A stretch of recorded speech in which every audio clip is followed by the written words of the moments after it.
Imagine yourself stepping onto a dusty Texas highway in the late 1950s, feeling the heat radiate from the pavement and hearing the faint echo of a twangy guitar riff drifting out of a small-town radio station. Now let that energy pull you in, because this story is about a man whose life was painted in bold strokes of rebellion, resilience, and raw musical genius. We're about to dive deep into the extraordinary world of Waylon Jennings, a figure so iconic that his influence resonates in both the neon glare of modern country bars and the rebellious spirit of rock stages everywhere. So grab a comfortable seat, maybe pour yourself a tall glass of something nice, and let's take a long, winding road through the life and legacy of a true outlaw. Waylon Jennings was born on June 15, 1937, in the humble town of Littlefield, Texas. It's a place where the horizon stretches out for miles. The summer sun beats down relentlessly, and the sound of ranchers calling to their cattle is punctuated by the quiet hum of guitars in living rooms across the region. Music was part of the cultural tapestry, and for Waylon, picking up a guitar at age 8 felt as natural as breathing. In a place so steeped in the lore of country tunes, it wasn't a question of if he would pursue music. It was simply when and how. But destiny decided to speed up his timeline in a way no one could have predicted. Even as a child, Waylon had this restless energy. At 12, when most kids are simply dreaming about what they might become, he'd already stepped behind the microphone in a local radio station as a DJ. You can picture a scrawny, bright-eyed kid, voice crackling with excitement, introducing songs and perhaps slipping in a joke or two, while adjusting the vinyl records with the carefulness of a pro twice his age. That early beginning spinning tracks and announcing the latest hits gave him invaluable insight into what connects songs with audiences. He was learning the ropes not from a textbook, but from the real, hands-on world of radio broadcasting. Fast forward to 1958. Waylon was 21 and found himself standing at a thrilling crossroads in life. He had joined Buddy Holly's band as a bassist for the Winter Dance Party tour. For a young musician from a small town, this was like being launched into orbit. Buddy Holly was already a massive figure in rock and roll, a beacon of new sounds and possibilities. Imagine that moment of stepping on stage, hearing the roar of fans, feeling the pulse of a nationwide movement that was transforming popular music. Everyone on that tour carried a certain gleam in their eyes, hopeful that they were about to change the world, one performance at a time. And in many ways they did, just not entirely in the way anyone hoped. What happened next is the stuff of both tragedy and legend. The fateful night of February 3rd, 1959. Waylon gave up his seat on a chartered plane to J.P. the Big Bopper Richardson, who was feeling ill and asked if Waylon would swap places so he could travel more comfortably. Richardson was battling the flu, so Waylon, being a decent guy, said sure. Then, as often happens in these stories, fate took a grim turn. The plane crashed, taking the lives of Buddy Holly, the Big Bopper, and Richie Valens in an event forever etched into rock and roll history as the day the music died. Meanwhile, Waylon survived, left behind to grapple with survivor's guilt that would haunt him for years. This close brush with death changed him on a profound level, instilling both a sense of grim determination and a lingering question. Why am I still here? The tragedy, for better or worse, became a galvanizing force behind his ambition. He often said it gave him a sense of mission, a drive to make something meaningful out of his career, as if living for all those who never got the chance to continue. In the aftermath of that crushing loss, Waylon went back to Lubbock, Texas. Disillusioned, grief-stricken, and suddenly unmoored, he briefly considered quitting music entirely. After all, how do you go on playing when your closest friends and musical heroes have just perished in a fiery crash you escaped only by a twist of fate. But as it turned out, music was not just something he did, it was part of who he was. That sense of belonging and necessity drew him back, albeit in a new environment. He moved to Phoenix, Arizona, and in 1961 formed a band called the Wailers. Phoenix was a city growing in promise. Clubs were popping up, and the nightlife offered new opportunities for a budding act. The Wailers quickly made their home at JD's, a local nightclub where they sharpened their skills night after night. While many up-and-coming musicians dream of stardom through big deals in New York or Los Angeles, Waylon was forging a different path. He signed to A&M Records in 1963 and recorded some early singles that teased at his potential. But the real turning point came in 1965 when he was urged by the legendary Chet Atkins to move to Nashville and sign with RCA Victor. Nashville was the mecca of country music, glittering with possibilities, but also known for its rigid commercial approach to production. Still, Waylon's star was rising. In the mid-1960s, he earned his first top 10 country hit, Stop the World and Let Me Off, and followed that with Walk On Out of My Mind and The Chokin' Kind. With these songs, he was beginning to carve out a presence on the radio that wouldn't be ignored. But the victory had its pitfalls. Nashville, for all its fame, had a signature style of production that relied heavily on polished instrumentals, background choirs, and a slickness that often smoothed out an artist's rough edges. Waylon felt stifled.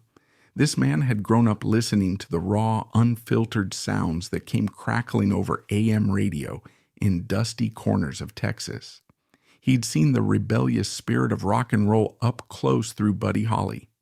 Now watching the Nashville machine try to box him in left him restless and frustrated. He yearned for creative freedom, a chance to get real grit on the tracks, to let the guitar twang ring out with a certain sense of danger, and to abandon the overproduced sheen that dominated the country charts. That frustration reached a boiling point in the early 1970s. The story goes that Waylon renegotiated his RCA contract in 1972 to obtain more artistic control. This was not just a legal shift, it was a cultural moment. Country music had always been built around a certain tradition, but as rock and roll influences bled into the genre, some artists wanted to break the standard mold. Waylon was among the first to say, "I'm done letting someone else decide how my songs should sound." This newly inked deal gave him breathing room, and with that freedom came a creative renaissance. In 1972, he released Ladies Love Outlaws, a record that played a major role in coining the term outlaw as a subgenre of country music. The album dripped with a rawness that fans found electric. It wasn't just a marketing slogan, it was a radical approach that combined gritty guitar lines, a sense of storytelling steeped in real life's ups and downs, and a rebellious veneer that spoke to a generation of listeners who wanted more than just sweet love ballads. Then came Honky Tonk Heroes in 1973, featuring songs mostly written by Billy Joe Shaver, tracks that further solidified Waylon's growing legend. His music was no longer simply a reflection of heartbreak or rural life. It was a defiant statement of individuality. He was refusing to color within the lines. That same year, the broader music world began to take serious notice. Whether they loved or hated the new sounds, people couldn't ignore them. And the hits started coming in waves. This time soared to number one. One in 1974, followed by I'm a Ramblin' Man the same year. Waylon was no longer just a contender. He was a champion of a fresh style that would shape country music for decades. Teaming up with other visionaries like Willie Nelson, Jesse Coulter, and Tom Paul Glaser on the 1976 album Wanted the Outlaws, he hit yet another milestone. That record was the first country album to ever go platinum. It was as though the outlaw spirit was unstoppable, and fans were lining up to ride shotgun on the journey. Good-Hearted Woman, a duet with Willie Nelson, blazed up the charts, and even more importantly, it cemented a creative partnership between two of country's most rebellious souls. Willie Nelson had also chafed under Nashville's constraints, and their friendship and collaboration symbolized a shift. Now there was a living, breathing community of country outlaws. They represented a new wave bridging honky-tonk sincerity with rock's raw energy. Then, in 1977, Waylon delivered Luckenbach, Texas, Back to the Basics of Love, another #1, and a song that would remain an anthem for country purists yearning for a simpler, more authentic life. As the 1970s drew to a close, Waylon's career took another fascinating turn, this time on television. In 1979, a TV show called The Dukes of Hazzard introduced itself to American audiences. Waylon Jennings narrated the show and also wrote and sang its theme song, Good Old Boys. You didn't have to be a die-hard country fan to fall in love with that tune. It quickly climbed the charts and sat at the #1 spot on the country listings. The show itself became a pop culture phenomenon. Suddenly, people who might never have listened to outlaw country found themselves humming that catchy theme song. Waylon's voice, warm and slightly mischievous, narrated each episode, effectively embedding him in the cultural consciousness of the era. Then came the release of Greatest Hits in 1979, which went quadruple platinum, a testament to how his discography had become essential for anyone who considered themselves a country fan, or even just a fan of good music. He followed it with additional chart toppers like Amanda in 1979, and even the theme from the Dukes of Hazzard in 1980 continued to enthrall audiences. For a man who once felt suffocated by the industry, he was now unstoppable, his star shining brighter than ever. If his presence in the 1970s had been revolutionary, then the 1980s represented an era of both continued triumphs and deepening struggles. In 1985, Waylon joined Johnny Cash, Willie Nelson, and Chris Christopherson to form the Highwaymen. This wasn't just a supergroup, it was a convergence of four iconic artists who had each in their own way challenged the norms of Nashville. Their debut album, simply titled Highwayman, produced a title track that soared to #1. One. Like some unstoppable cowboy gang riding across the musical plains, the Highwaymen kept the outlaw spirit alive. They recorded 2 more albums, Highwayman 2 in 1990 and The Road Goes On Forever in 1995, cementing their legacy not just as a novelty collaboration, but as a powerful collective force that impacted country music for decades. By the mid-'80s, Waylon signed with MCA Records. He recorded hits like Rose in Paradise, which claimed the #1 spot, one position in 1987. However, despite these successes, his output began to slow. The reason was clear to those close to him. Health problems were creeping in, much of which was tied to years of hard living. But even as his pace slackened, his influence never did. He'd already made his mark, and the industry that once tried to tame him was now celebrating him. In October 2001, he was inducted into the Country Music Hall of Fame. Tragically, he was too ill to attend the ceremony, so his son Shooter accepted the honor on his behalf. It was a crowning achievement and a fitting acknowledgement of his trailblazing career. To fully understand Waylon Jennings, though, you have to grasp the turbulence of his personal life as well as his triumphs. He was married 4 times. The first was to Maxine Carroll Lawrence from 1955 to 1962, and they had 4 children together, Terry, Julie, Buddy, and Deanna. Then he married Lynn Jones from 1962 to 1967, adopting a daughter named Tommy.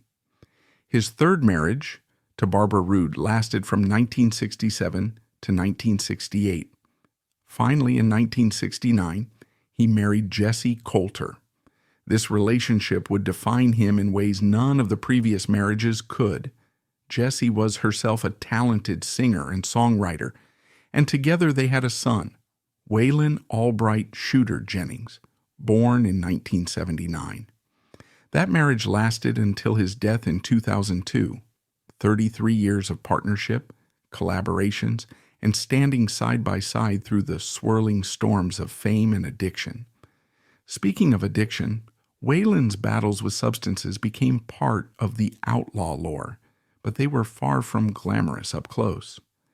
In the 1970s and early 1980s, he was known for heavy amphetamine and cocaine use, at one point spending a reported $1,500 a day on cocaine. One can only imagine the toll that level of consumption takes on a person physically, mentally, and creatively.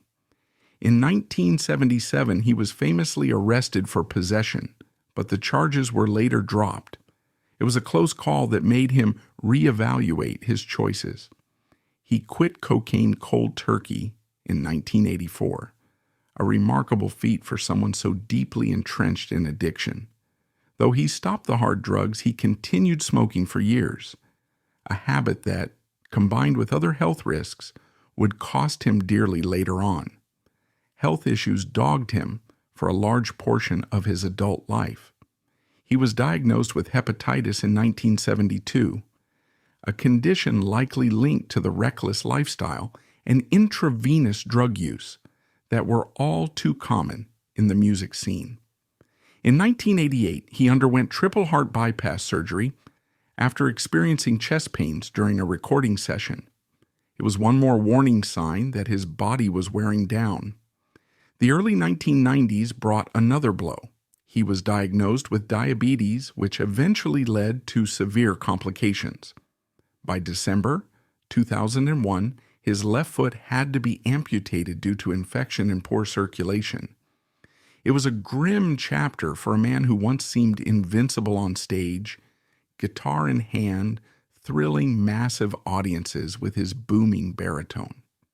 Beyond these well-known hardships, there were also near misses that add to the legend of Waylon Jennings. In 1977, as if echoing the plane crash he narrowly avoided in 1959, another aircraft he was on nearly crashed due to engine failure. When you survive this many brushes with death, it leaves a mark that can't be easily described. It fed into the mystique of Waylon as a survivor, a man who faced mortality head-on and kept singing his truth. The final chapter of his story arrived on February 13, 2002, when Waylon passed away in his sleep at home in Chandler, Arizona, from complications related to diabetes. He was 64 years old. Though his passing wasn't as shocking as Buddy Holly's plane crash 4 decades earlier, it still reverberated through the music world. Tributes poured in from fans who had grown up with his records to the younger generation of artists who recognized him as the progenitor of an entire movement. He was buried in the Mesa City Cemetery in Mesa, Arizona, leaving behind his wife Jessie, his son Shooter, and the older children from previous marriages. And there you have it, a journey through the milestones, the heartbreak, the breakthroughs, and the unquenchable spirit of Waylon Jennings, a man who turned personal battles into musical triumphs. His legacy isn't just in the radio hits or the platinum records, but in the hearts of dreamers and outsiders everywhere. So the next time you hear that familiar baritone urging you to get back to the basics of love, remember the winding road he took to get there, and how through every twist and turn, he stayed true to himself. If ever there was an outlaw worth celebrating, it's him. And if there's one final note to strike, it's this. Waylon may have passed on from this world, but he left a spirit so strong that it continues to bend the rules of country music and maybe even life itself forever.